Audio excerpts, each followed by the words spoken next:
Welcome to என்மேக்ஸ் சிவல் முத்துக்கணி. இந்த வீடியோவில் நம்ம பார்க்க போகிறது knowing our நம்பர்ஸில் question number 9. To stitch a shirt 2 meters 15 centimeter cloth is needed out of 40 meter cloth. So அப்போ நம்மக்கிட்ட இருக்கிற cloth எவ்வளோ அவைலபிள் cloth வந்து 40 மீட்டர் இருக்குது. ஒன் ஷர்ட் நீடட், ஒரு ஷர்ட்டுக்கு தேவைப்படுறது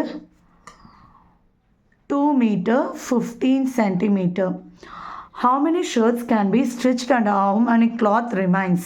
ஸோ எவ்வளோ cloth ஸ்டிச் பண்ண முடியும், ஷர்ட் ஸ்டிச் பண்ண முடியும், மிச்சம் எவ்வளோ இருக்கும்னு கேட்குறாங்க. Number of shirts. So number of shirts எவ்வளோ எழுதலாம் அப்படின்னா, ஸோ எல்லாத்தையுமே ஒன்று மீட்டருக்கு இல்லைனா சென்டிமீட்டருக்கு மாற்றிடணும். ஸோ இங்கே சென்டிமீட்டர் இருக்கிறதுனால நான் இதே சென்டிமீட்டருக்கு மாற்றிடுறேன்.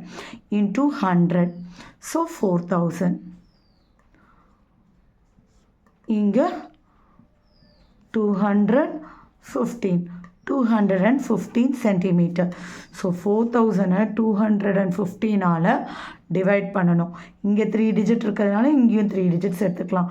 1 டைம் தான் வரும், இல்லை 2 டைம்ஸ் போட்டாலே நமக்கு 430 ஆகிடும். அதனால் 1 டைம் மட்டும் எடுத்துக்கிறேன். சப்ராக்ட் பண்ணால் என்ன வரும், இங்கேருந்து பாரோ வாங்கி வரும் 10, இங்கே 10 ஆகிடும், இங்கே 9 ஆகிடும். ஸோ 5 8 1 சப்ராக்ட் பண்ணால் அப்புறம் அடுத்த 0வை இறக்கிடணும். ஸோ இப்போ இந்த 0க்கு இது வர மாதிரி வரணும் அப்படின்னா எத்தனை டைம்ஸ் போடலாம், 215, இங்கே 18 இருக்குது. ஸோ இங்கே 2 இருக்குது. அப்போ 9 டைம்ஸ் இல்லைனா 8 டைம்ஸ் ட்ரை பண்ணலாம். 8 டைம்ஸ் ட்ரை பண்ணலாம்.